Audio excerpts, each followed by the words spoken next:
She'd been at St. Michael's for 3 weeks, and already Dr. Pierce had decided she didn't belong there. Rachel Torres moved through the corridors like someone who'd learned to be invisible, a skill developed over 12 years of moving between hospitals, between cities, between lives. The fluorescent lights buzzed overhead with the constancy of crickets, a sound she'd trained herself not to hear anymore. Her scrubs were blue, generic, purchased from the hospital gift shop because her own had been packed away in a storage unit in Arlington.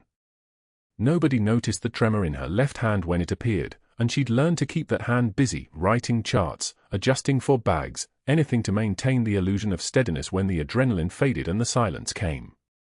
The temp agency had placed her here 3 weeks ago, filling a gap left by a maternity leave. Resume full of short-term contracts. No local references. No institutional history. No roots. The kind of nurse that hospitals used and discarded, and Rachel had learned to be exactly that useful and exactly that forgettable. She moved through room 347 on her evening rounds, the fluorescent light casting sharp shadows across her face, her badge clipped to her waistband, RN license number for 47982, valid for 2 more years. The antiseptic smell of the unit mingled with floor wax and the faint metallic tang of the ventilators keeping other people breathing. Sergeant Webb occupied room 347. Deaf since Ramadi, his ears had been sacrificed to a blast that should have taken his life instead. He sat on the bed in hospital-issue pajamas, staring at the television with captions running beneath a news anchor's practiced concern, his hands resting on his lap with the kind of stillness that only came from learning how to disappear. Multiple tours. Special forces. The chart said he was here for post-operative monitoring after a hernia repair, but Rachel could read the fractured parts of him in the way his eyes tracked the corners of the room, the way his shoulders remained tense even while sitting. He was a man who'd learned to survive by noticing everything, and noticing everything when you couldn't hear had become its own kind of warfare. She checked his vitals without speaking first, one of the few kindnesses she could offer to a deaf patient, the absence of noise before she appeared in his field of vision. His eyes tracked her movement, and she saw the moment recognition tried to surface, flickered, and retreated into confusion. She finished taking his blood pressure, wrote the numbers on his chart, 140/88, elevated but stable, and was about to leave when she noticed it. The tattoo on his right forearm. A folded flag design, precisely rendered in black ink, with a call sign beneath it in military serif, Reaper 6. Her breath caught for exactly 3 seconds. She continued charting. Her hands did not shake. The call sign belonged to someone from another life. Someone from the stack of commendations locked in a safety deposit box in Washington, D.C., under a name that wasn't Rachel Torres anymore. The flag represented a captain, different rank, different era, who'd carried 3 wounded operators through 4 city blocks of enemy contact in Fallujah, sustaining 2 wounds while doing it, and had been awarded something that still gathered dust in a classified file because the details of what happened in that alley were the kind of details that governments preferred to keep breathing room between them and the American public. Rachel finished her charting and left the room. The nurses' station occupied the north wing of the 4th floor, a semicircle of desks arranged so that every nurse could theoretically see every monitor simultaneously. The theory had never survived contact with actual nursing, where half the nurses were charting, a quarter were in patient rooms, and the remaining quarter were in a perpetual state of coffee-fueled despair. Rachel was typing notes into the electronic medical record system when she felt the air pressure change. The kind of change that happened when someone important entered a room and expected the room to notice. Dr. Marcus Pierce. Expensive shoes. Expensive watch. Expensive cologne that suggested he'd shopped in airports frequented by people who'd never had to consider whether they could afford the price tag. 12 years at St. Michael's. The kind of institutional longevity that turned men into gods, or at least convinced them that the difference was negligible. He stopped at her shoulder without greeting her, his body positioned so that she couldn't see his face without turning around, a power move so transparent it bordered on pathetic. He read her charting over her back, moving his eyes down the screen at a pace that suggested he was reading for errors rather than information. The fluorescent light reflected off his silver wedding band. Sergeant Webb's post-operative assessment. His voice carried the sonic quality of someone accustomed to having his words treated as commands. He was reading her notes. She was reading the screen. The silence between them lasted just long enough to become uncomfortable. Vitals stable. Incision site clean, no signs of infection. Pain controlled at 2 on the 10-point scale, Rachel said. Her voice came out measured, professional, the kind of voice that belonged to someone without history. He's sleeping well. No complications. Dr. Pierce made a sound of disapproval that managed to convey both dismissal and judgment in a single exhaled breath. At the far end of the nurse's station, 2 residents glanced up briefly, then returned to their own work. Rachel kept her hands on the keyboard. 3 weeks, Dr. Pierce said. How long have you been with us now, Miss Torres? The way he said Miss sounded like a diagnosis. She turned to face him, and the fluorescent light caught her eyes at an angle that made them appear almost colorless. 22 days. The temp agency said 4 to 6 weeks, depending on coverage needs. Your previous positions listed here, he gestured at the screen with 2 fingers, a gesture of someone pointing at something unpleasant, all appear to be relatively brief. Seattle General, 3 months. Mercy Medical in San Diego, 4 months. Denver Presbyterian, 2 months. He recited the hospitals like an indictment. What prompted your departure from each location? Rachel had been asked this before. The variation of this question in different cities had become familiar as her own heartbeat. Contract completion. That's how temp work functions, Dr. Pierce. They bring you in to fill gaps. Yes. Gaps. He said the word as though it contained several meanings, all of them derogatory. Temporary positions. Short-term contracts. It creates a certain impression, Miss Torres. As though someone is running from something rather than running toward it. He smiled. It had the warmth of a shark smile, technically accurate anatomically, emotionally bankrupt.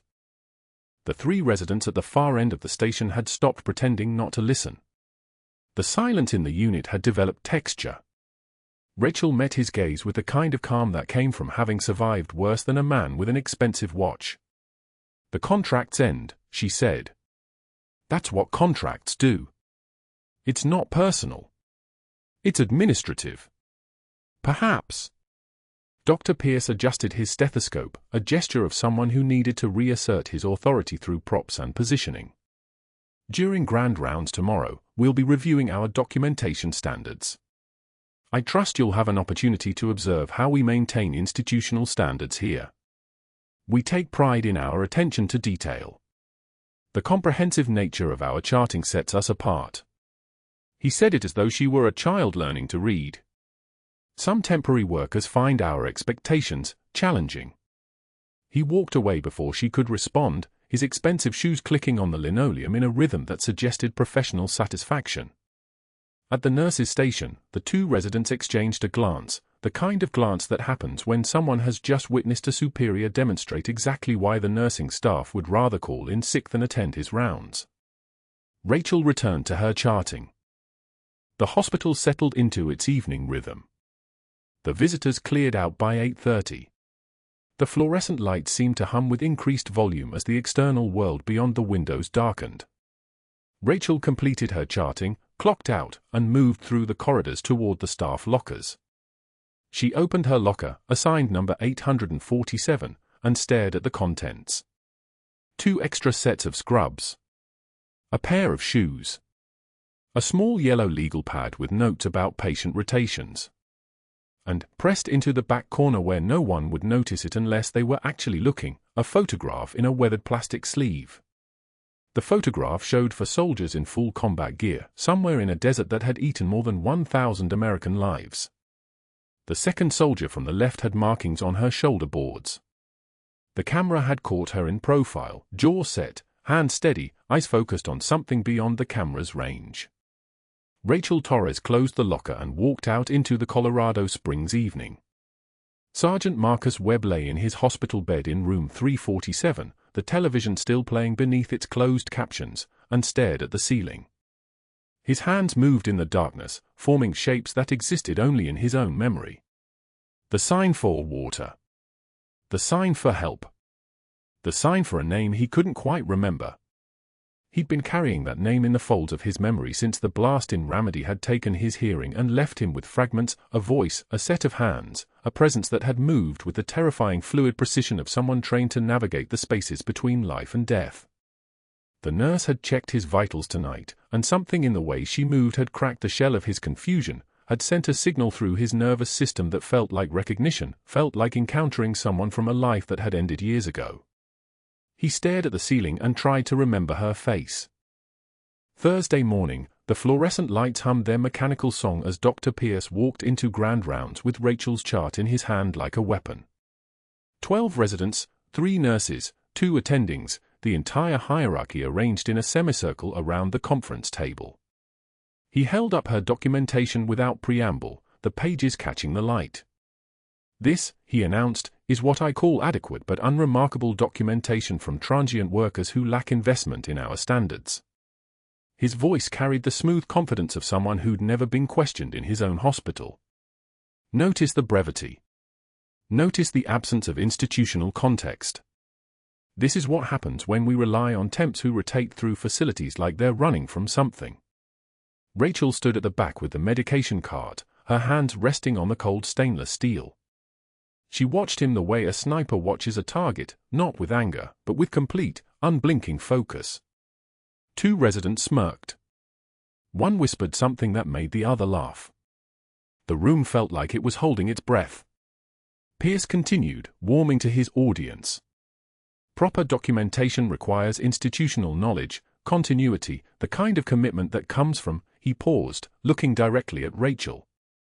Permanent staff who have something to lose. The silence stretched for seconds. 5. Rachel's voice cut through it, quiet and surgical. "Are you finished, Doctor?" Pierce flushed, his jaw tightening. "I'm providing education, which apparently wasn't part of your varied training." Rachel held his gaze for exactly 3 more seconds, long enough for him to understand that she wasn't the one learning something new, then turned and walked away, her footsteps even and measured on the tile floor. The room exhaled. Pierce's ears had gone crimson, visible even beneath his cologne and anger. That afternoon, Rachel stood at the vending machine in the break room selecting coffee. The fluorescent lights buzzed overhead like angry wasps. She didn't hear the 2 residents approach, one of the privileges of being invisible, but she heard them well enough when they started talking. Pierce's temp target, one laughed, his voice pitched for the room to hear even though he was supposedly speaking to his friend. "Did you hear his line about running from something?" God, she just stood there and took it. The other resident, a 3rd year with the kind of arrogance that came from never having failed at anything, joined in. "What's she going to do?" "She'll be gone in 2 weeks anyway. That's what temps do. Rotate through, collect a paycheck, disappear." Rachel's hand hovered over the coffee button. Her muscles didn't tense. Her breathing didn't change. She didn't turn around. That was the thing about spending 16 years in special forces, you learn to separate anger from action, to keep your face neutral while your mind calculated responses. She pressed the selection. The machine hummed and dispensed the cup with a mechanical sigh. The coffee fell into it, dark and bitter, steaming slightly. She picked up the cup with steady hands and walked past both residents without acknowledgement, without eye contact, without giving them the satisfaction of knowing they'd landed anything at all. But that wasn't the worst part. Friday morning arrived with the precision of a surgical clock. Rachel was at the nurse's station updating a medication chart when she saw Chief of Security Dan Morrison approaching, his shoulders already apologetic before he opened his mouth. Morrison was a decent man, ex-Denver PD, 15 years on the force before taking the hospital job, and whatever he was about to say was going to hurt him more than it hurt her.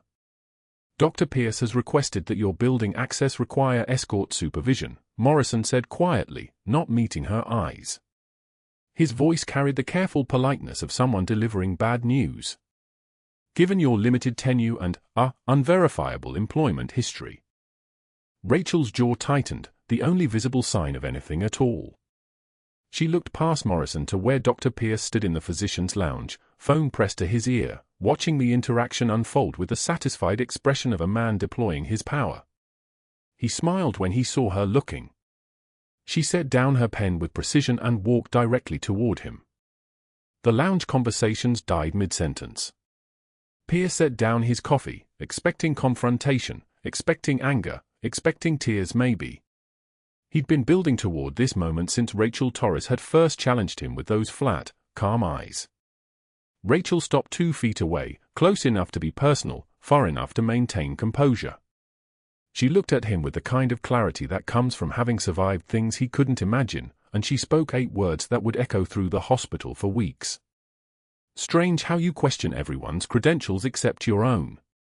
She turned and walked away while his face went crimson, while his hands balled into fists, while the rage boiling through his chest made it difficult to breathe. He watched her disappear around the corner toward the unit, and for the first time in 12 years at St. Michael's, Dr. Pierce understood that he was losing. That understanding made him dangerous. By Monday morning, Pierce had transformed from a bully into something more calculated. He pulled out his phone in his office, a sleek device, expensive watch glinting as he moved, and placed a call to Dr. Samantha Cross, his medical school mentor at Johns Hopkins, the woman who'd recommended him to St. Michael's a dozen years ago. "Samantha," he said, his voice carrying the practiced concern of someone discussing a professional problem, "I need to bring something to your attention. We've hired a temporary nurse, Rachel Torres, and there are some concerning gaps in her employment history. Unexplained absences, no local references, and what appears to be inappropriate attachment to a vulnerable veteran patient." He let that last part sink in.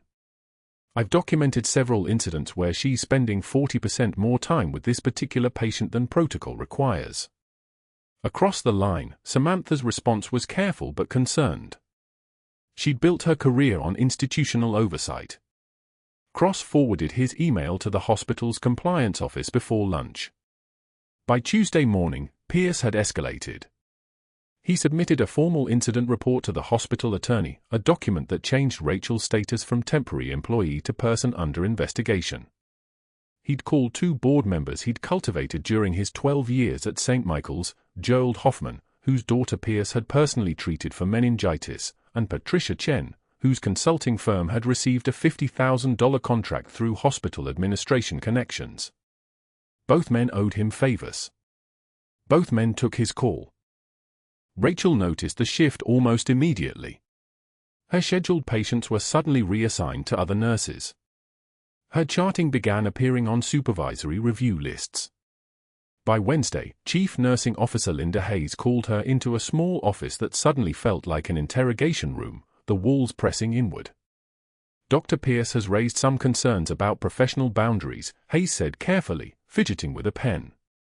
"Particularly regarding the veteran patient in room 347. We've noted that you're spending 40% more time in his room than protocol requires. Can you explain that?" Rachel's hands rested flat on her thighs, perfectly still. The room smelled like old coffee and the faint chemical residue of too much hand sanitizer. "Sergeant Webb requires additional communication time due to his hearing loss," she said, her voice controlled and level. "I document every interaction. His comprehension of medical information depends on clear, patient communication." Hayes looked uncomfortable, the way people look when they're delivering someone else's poison. "The concern is about the nature of the attention. Whether there might be a prior relationship that wasn't disclosed." Rachel didn't blink. "There isn't." That was technically true. The night she'd extracted Sergeant Webb from Ramadi under mortar fire, she'd been Captain Rachel Torres. The woman in front of Hayes was a temporary nurse named Rachel, and she'd never met Marcus Webb before checking his vitals 3 weeks ago. The fact that his call sign was tattooed on her forearm was irrelevant to the technical truth.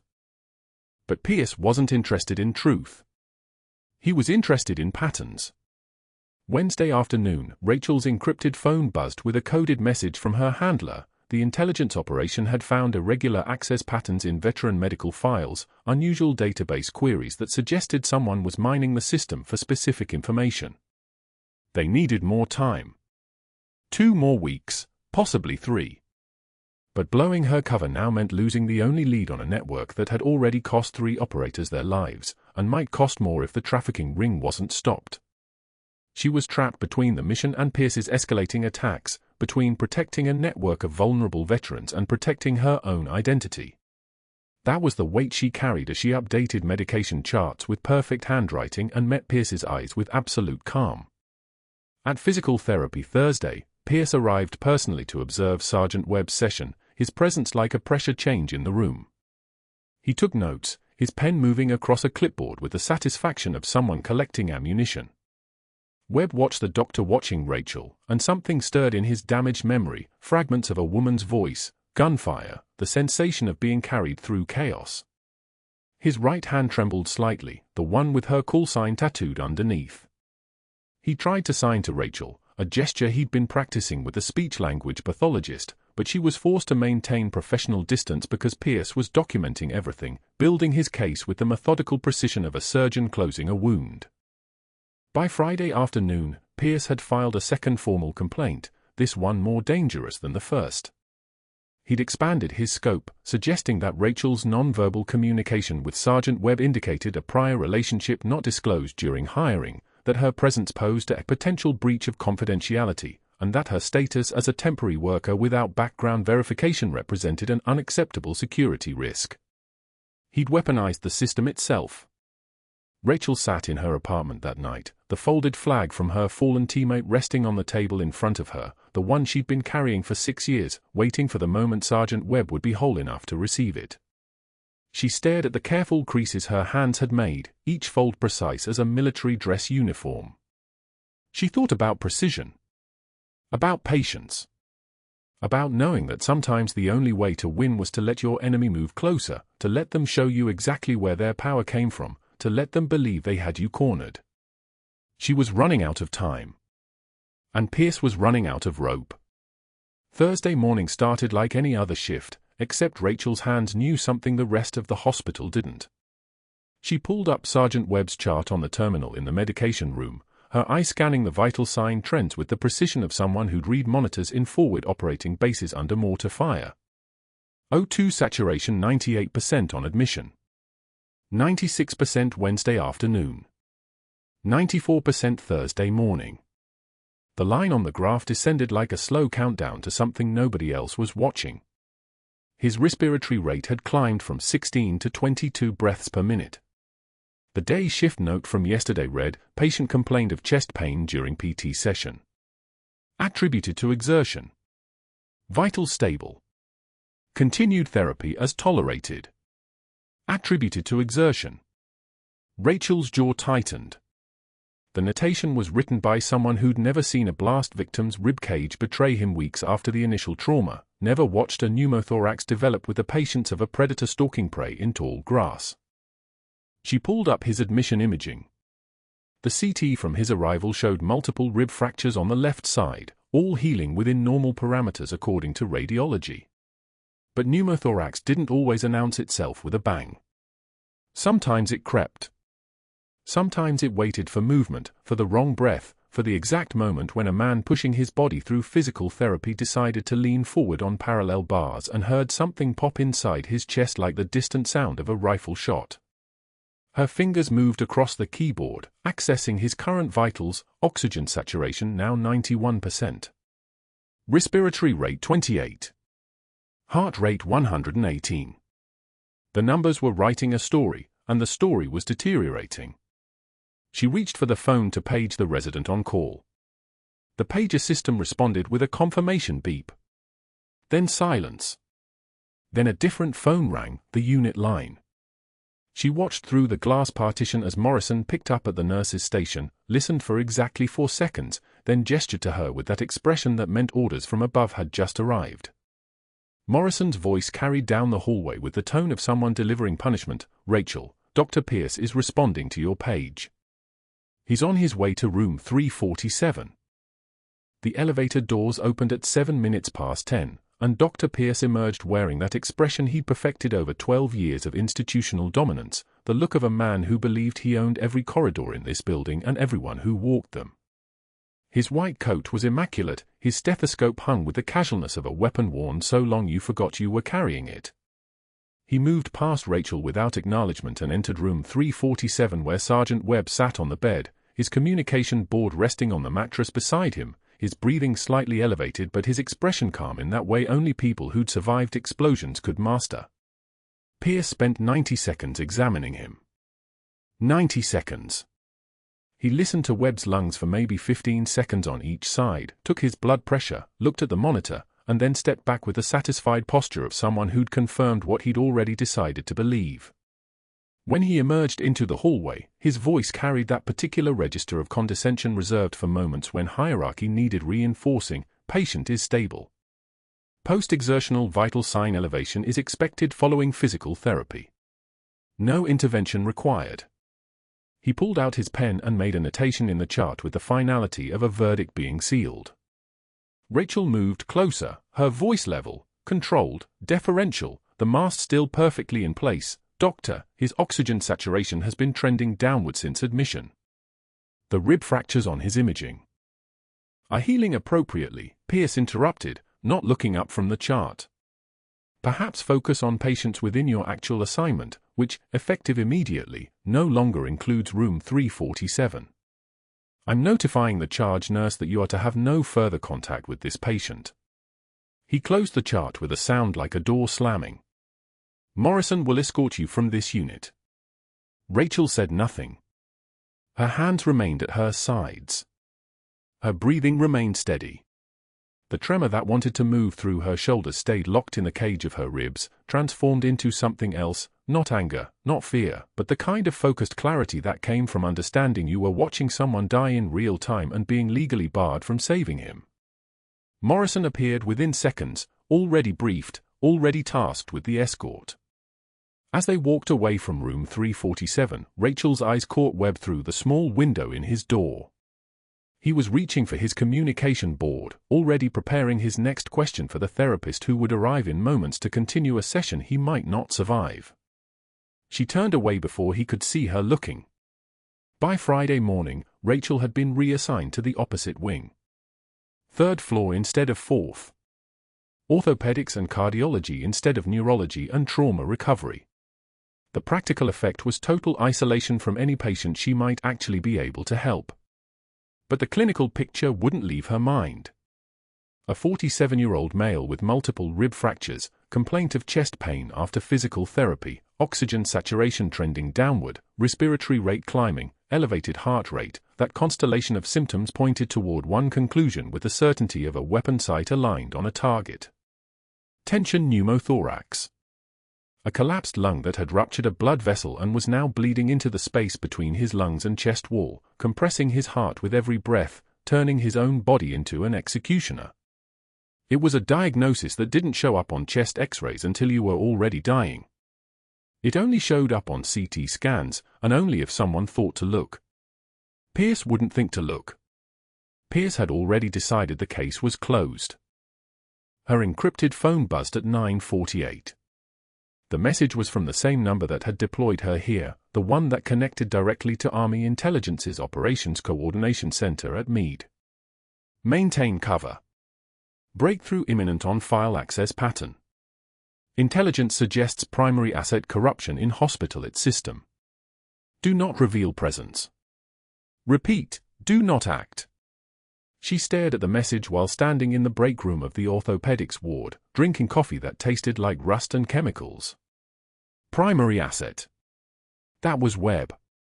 His medical file had been flagged by someone inside this hospital had access to VA records and was using them as a conduit for classified information. That was the real reason she'd been placed here, the mission beneath the mission.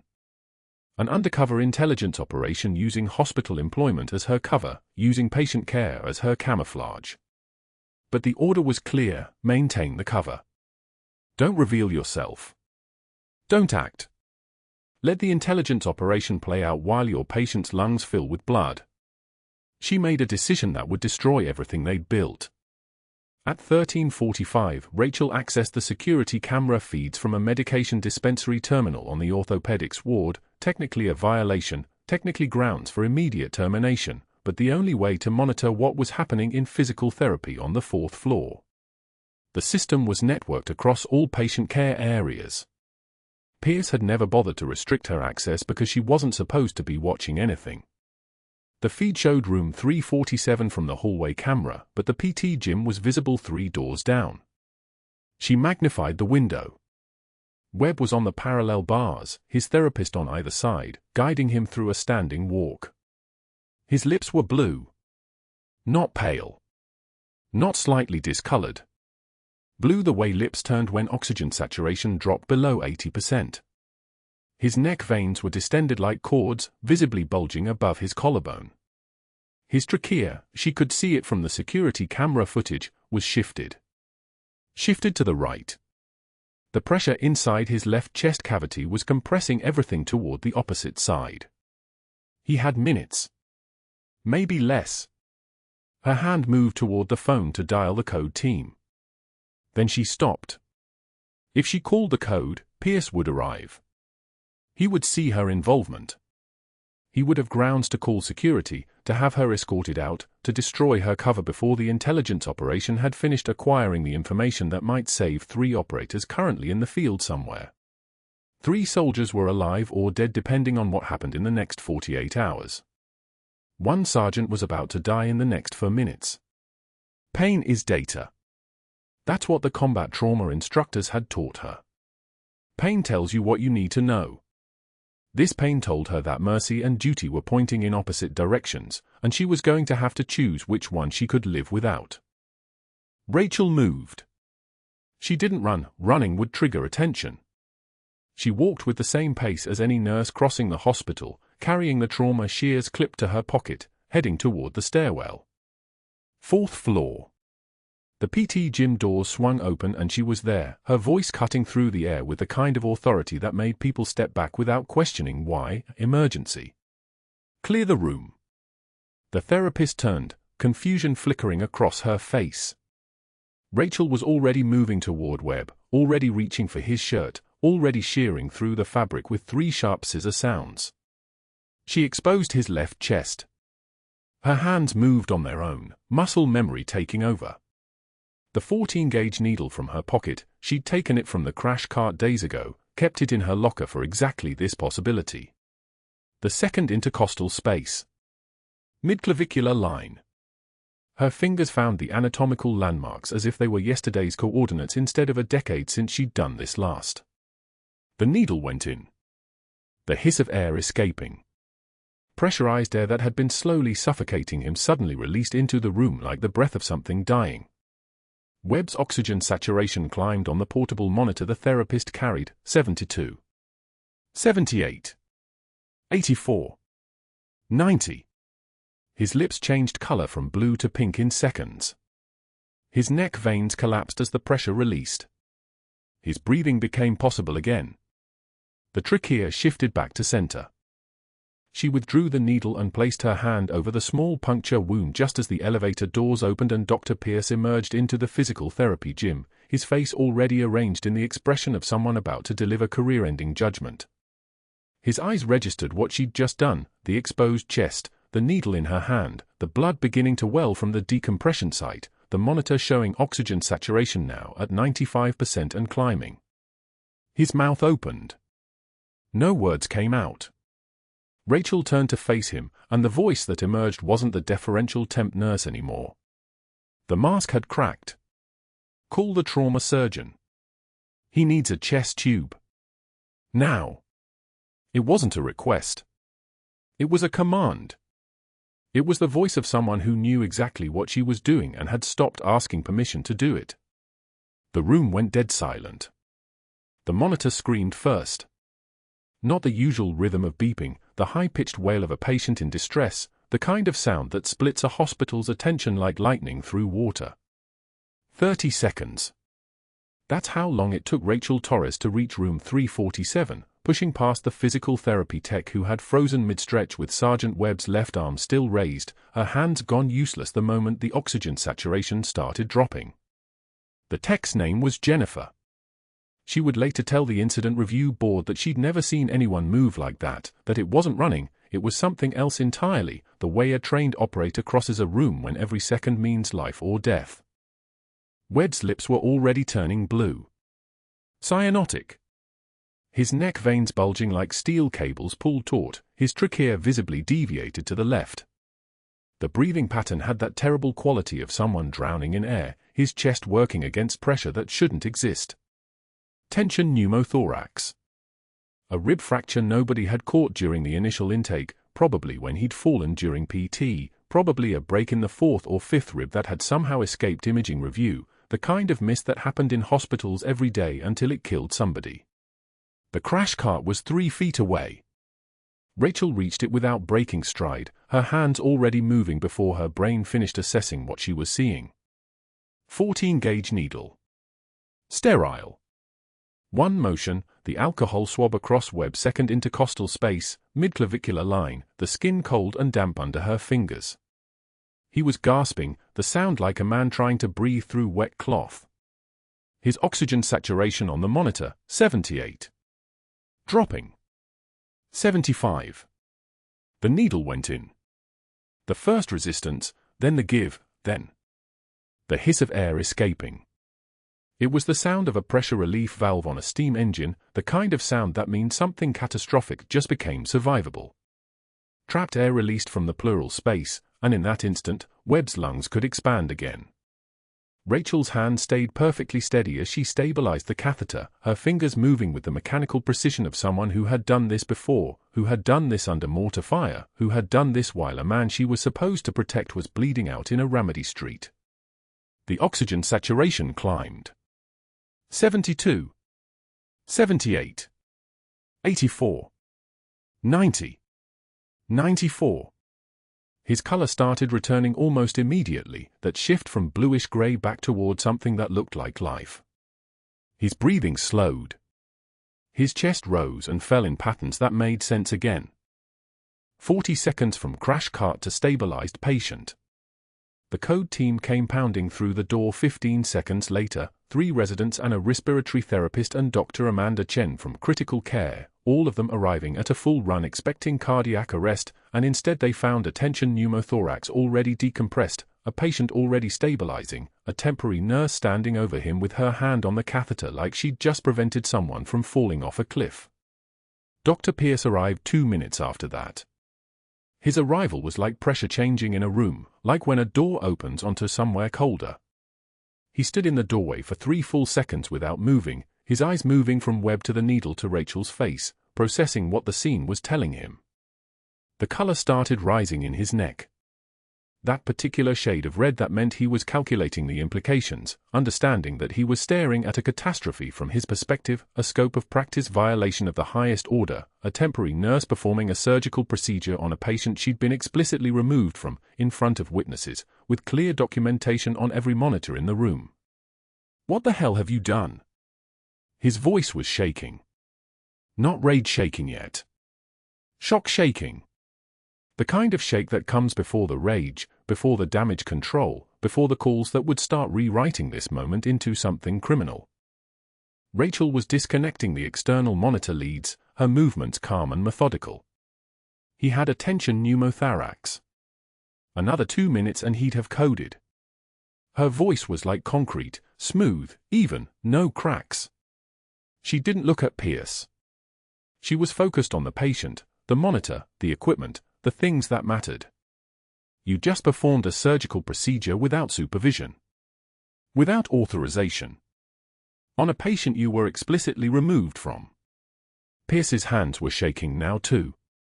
He was already moving toward the door, already reaching for his phone. This is beyond, you understand what you've done? This is criminal. The patient would have died, Rachel said, and her hands never wavered, and her voice never changed, and that calm was somehow worse to Dr. Pierce than anger would have been because it meant she didn't see this as a violation at all. It meant she saw it as something obvious. Necessary. Right. He was already calling. Rachel could hear the tone of his voice change as he left the room, becoming sharp and official, the voice of someone activating a network of favors and relationships. This is Dr. Pierce. I need the chief medical officer, the hospital attorney, and security in the ICU immediately. We have a scope of practice violation and massive liability exposure. I'm documenting a medical error by temporary nursing staff. The door swung closed behind him, and Rachel kept working, and the code team exchanged the kind of glances that meant they'd all heard it, all understood what was about to happen. Within an hour, Rachel was in the chief medical officer's office. Dr. Robert Kelsey, a grey-haired man with the careful demeanor of someone who'd spent 30 years navigating medical legal minefields, sat behind his desk with hospital attorney Jessica Martinez beside him and board member Gerald Hoffman on speakerphone, his voice coming through the speaker with the particular quality of a man ready to discuss liability in detail. The conference room was cold. Everything about it was designed to make this feel official. Terminal. Dr. Pierce presented his evidence like he was building a case against a defendant, unauthorized procedure, removed from patient care yet continued involvement, clear violation of scope, potential malpractice liability, need for immediate disciplinary action. The patient is stable despite the procedure, Pierce said, not because of it. She could have caused a pneumohemothorax. She could have damaged lung tissue. She got lucky. She saved his life in 40 seconds, Dr. Chen said quietly. She was still in her scrubs, and Kelsey shot her a look that meant she should not have spoken, but she'd spoken anyway. I've seen residents take 3 minutes on this procedure. I've seen it go bad in trained hands. What she did exceeds her scope of practice, Martinez interrupted, and her voice was the voice of someone whose job was to identify liability, not to identify heroism. Good outcomes don't change the legal standard, Dr. Chen. And frankly, this creates a precedent issue. If we allow temporary nursing staff to perform surgical procedures. Rachel sat with her hands folded on the table. She said nothing except, the patient would have died. Martinez made a note. Kelsey made a note. Hoffman's voice came through the speaker, termination is appropriate. Immediate. With documentation of scope violation. What Rachel could not say, that Army intelligence had placed her here, that monitoring Sergeant Webb wasn't coincidence, that coded messages had started appearing in his medical records 6 months ago, indicators that someone was using veteran files to smuggle classified information, and she was here to find the pattern, to find who, to find the network. That blowing her cover now, this termination, this public failure, meant losing the only lead on a network that had already cost 3 operators their lives. She could not say that letting Webb die wasn't an option, classified mission or not. Some things transcended orders. By Friday afternoon, she received the official termination letter. Exceeded clinical boundaries and created unacceptable risk exposure. Effective immediately. Final paycheck would be mailed. The letter was written in the particular language of hospitals protecting themselves, every word chosen to establish that Rachel Torres had violated protocol, had acted beyond her authority, had created liability. Monday morning, she stood in the hospital laundry room alone, folding her scrubs for the last time. The laundry worker, a man named Carlos who usually managed this space with efficient quiet, had left when she arrived. He understood without being told. The scrubs were damp and clean-smelling, that particular blend of industrial detergent and antiseptic that marked hospital laundry. Rachel's hands moved with military precision, each fold exact, each crease sharp. The way she'd once folded her dress uniform, the way you fold something when it matters, when it's the last time. She folded the tops, then the sleeves, then the pants, creating a stack that looked identical to every other nurse's scrubs in the hospital, except hers carried weight. History. The stack grew taller. For pairs of scrubs, all folded with the same precision, all ready to be returned to circulation, to be worn by other nurses, other people, other lives that would use this space, this uniform, this role that she was leaving. The final fold took her hands to the last pair, the one she'd worn on Wednesday when she'd run to room 347. There was blood on the hem, not Webb's, the decompression had been clean, no hemorrhage. Her blood, probably, from a small cut on her palm that she'd gotten pushing the crash cart aside. She looked at the blood for a moment, just a moment, and then she folded it anyway. Crease. Fold. Stack. The stack went onto the return cart with the same care she'd shown the rest. She turned and walked toward the employee entrance without looking back.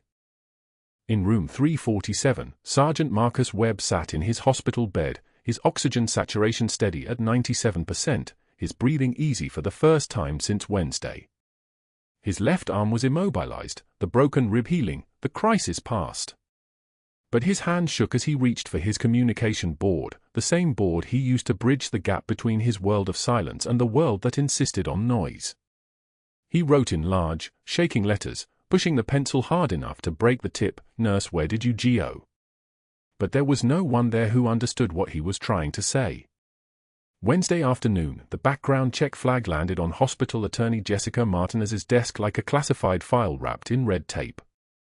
Pentagon authorization required. Not suggested. Required. She read the notation 3 times, each word tightening her chest. She picked up the phone and dialed CMO Kelsey's direct line. Her voice when he answered was steady but tight. "We have a security clearance issue with the Torres file.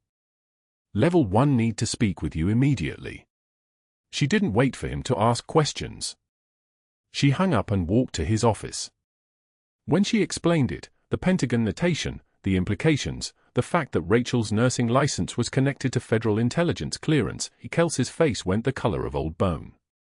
She was never just a temp. No, Martinez said. She was never just a temp. 3 floors up, Sergeant Marcus Webb sat in his wheelchair by the window of room 412, watching Dr. Pierce stride down the hallway below with the posture of a man who'd won. Pierce glanced up at Webb's window, smiled that thin smile, the kind that said this is what happens when you trust the wrong person. Webb's hands trembled, not from fear but from recognition. He knew that voice. He'd heard it once before, under fire, calling coordinates while rounds punched through concrete, steady as a heartbeat, calling him out of the rubble in Ramadi 4 years ago. Reaper 6. That was the call sign. That was the voice. His hand moved to the communication board, pushing letters with the force of certainty. THATSREAPERSIX SHEPULLEDMEOUTOFIMADI. His hand shook as he wrote it, the stylus pressing hard enough to make impressions in the board beneath. A Marine Corps liaison named Captain Thomas Ortiz stood 3 rooms down visiting a wounded corporal from his old unit. He saw Webb's communication board through the open door, the words written large and desperate. Ortiz had served with enough operators to recognize the pattern. Reaper 6 wasn't a name. It was a call sign. It was a legend. He stepped into Webb's room and read the board, and his entire body went still. "Where is she?" Ortiz asked. Webb's hands moved frantically. "Gone. Fired. Monday." Ortiz walked back into the hallway and made 2 phone calls. The first to Marine Corps personnel at Quantico. The second to a 2-star general named Marcus Bradford at JSOC headquarters in Virginia. He said 7 words, Reaper 6 was terminated at St. Michael's Hospital. Then he walked down to the lobby and waited. Nurses moved around him as he stood near the information desk, looking at a file Martinez had sent. 23 years of service record. 3 combat deployments. The incident reports. The medical board certifications. The security clearance notation that changed everything. He found the citation in the digital archive, read it aloud because someone needed to hear the words spoken into the air where they could matter.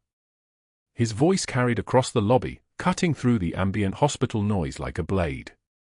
Captain Rachel Torres, Special Forces Medical Officer, for conspicuous gallantry under fire while extracting 3 wounded operators through 4 city blocks of enemy contact, sustaining 2 wounds while maintaining casualty care under direct fire.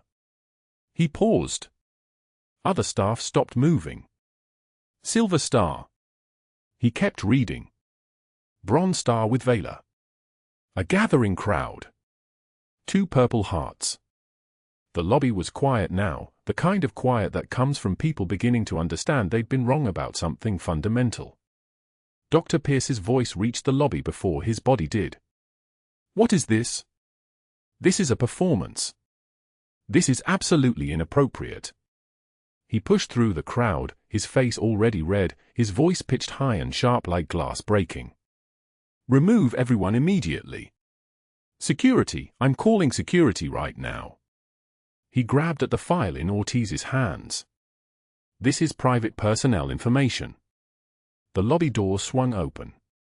The sound was subtle, the quiet hiss of hydraulic hinges, but in that suspended moment of silence, it was the loudest thing in the room.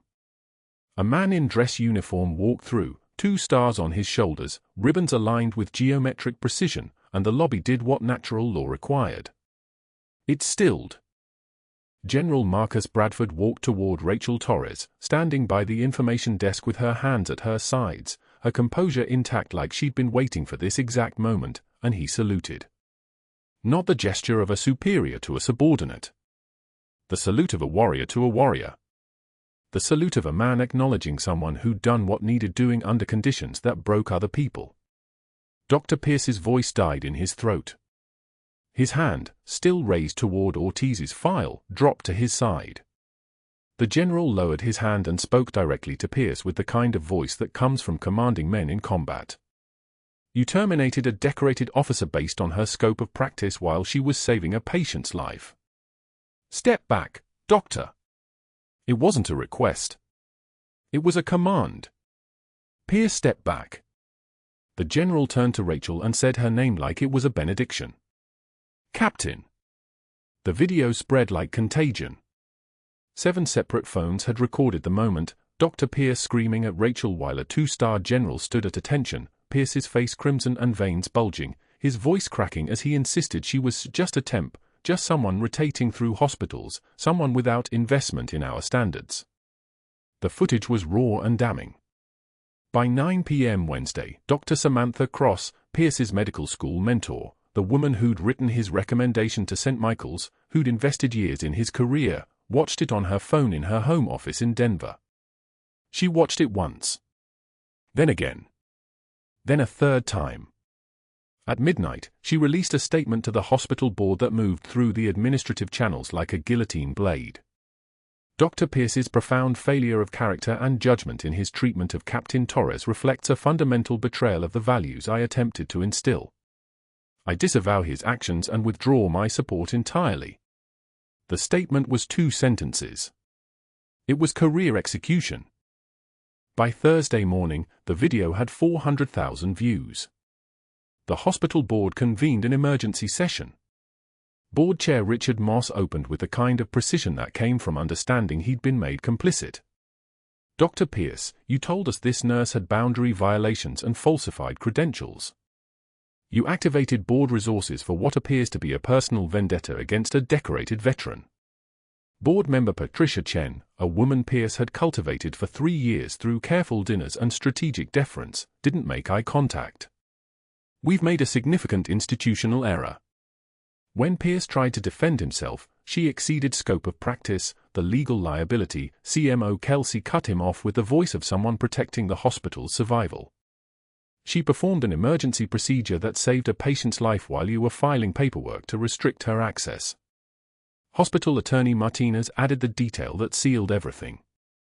The Pentagon liaison has informed us that Captain Torres was here on an active intelligence operation. Dr. Pierce's interference compromised a federal investigation. The words landed like a detonation. Pierce's power source, his institutional relationships, his network of allies, collapsed in the space of those 5 sentences. Gerald Hoffman, the board member who'd given Pierce access to other board members, looked at him with the expression of someone who'd made a catastrophic misjudgment. You used board relationships I gave you access to in order to destroy someone's career out of spite. My reputation is now attached to this disaster. By Friday morning, Pierce had 2 options. Resign or be terminated. He chose resignation to pursue other opportunities. His phone stopped ringing by noon. The board members who'd returned his calls for months suddenly had meetings that ran long. His department colleagues began scheduling surgeries when he wasn't on shift. His medical school mentor's statement made him toxic for university positions.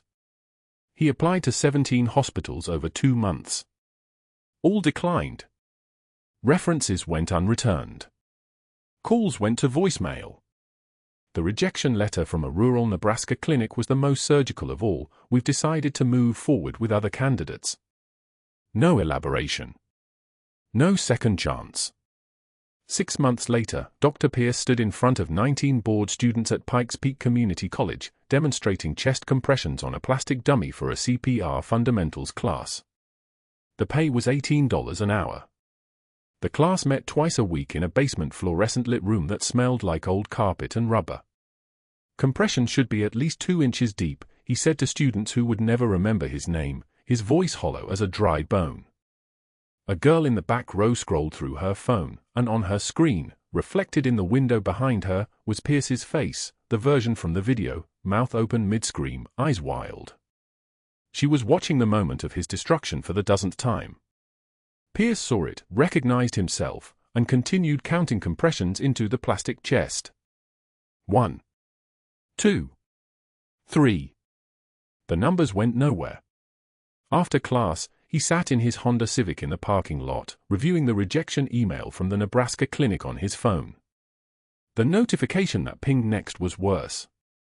The video had been featured in a medical ethics case study titled When Ego Overrides Judgment, the St. Michael's Incident. His name was in the title. His failure was now curriculum. 6 months after her termination, Captain Rachel Torres returned to St. Michael's in dress uniform, ribbons aligned with geometric precision.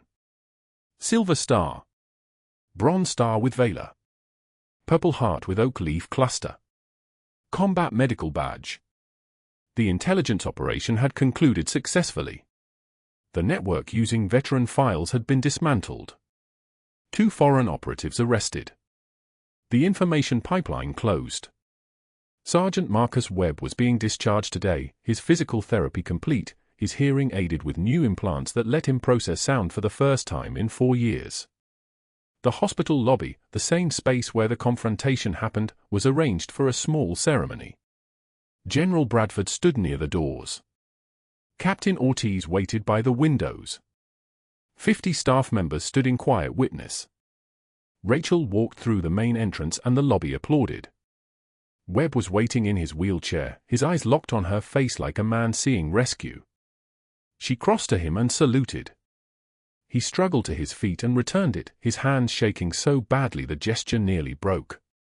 Rachel reached into her jacket and removed something wrapped in delta-folded military precision, the flag of Staff Sergeant Miguel Santos, the teammate who died covering their extraction in Ramadi. She'd been carrying it for 3 years, through 4 deployments, waiting for Webb to be whole enough to receive it. Using sign language she'd practiced for months, she explained what it meant, that Miguel wanted him to have this, that she'd been carrying it all along, waiting for the day he'd be whole enough to receive it. Webb took the flag with shaking hands and held it to his chest. He signed back, "You never left me behind." Rachel signed the response that would stay with him for the rest of his life, "Never.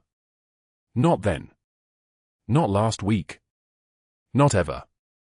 General Bradford spoke briefly about service, sacrifice, and quiet professionals who serve without recognition. He didn't mention Pierce. No one did. The man had been erased from institutional memory, a cautionary tale told in hushed tones about what happens when ego overrides judgment. As the ceremony concluded, a young resident approached Rachel hesitantly. "Captain Torres, I was in Grand Rounds when Dr. Pierce used your chart as an example. I didn't say anything. I should have." Rachel's response was quiet but carried absolute weight. "Then say something next time. That's how it changes." She signed goodbye to Webb, promised to visit, and walked back through the main entrance. Her boots on tile. Uniform crisp. Spine straight. Behind her, the hospital returned to its rhythm, but quieter now, more careful, aware that competence doesn't announce itself and that the quietest person in the room might be holding it all together. If this story resonated with you, if you've ever been underestimated, or if you've witnessed someone speak up when it mattered, subscribe to see more of these stories. Like this video if you believe institutional accountability matters. And comment, have you ever misjudged someone who turned out to be extraordinary? Your stories deserve to be heard too.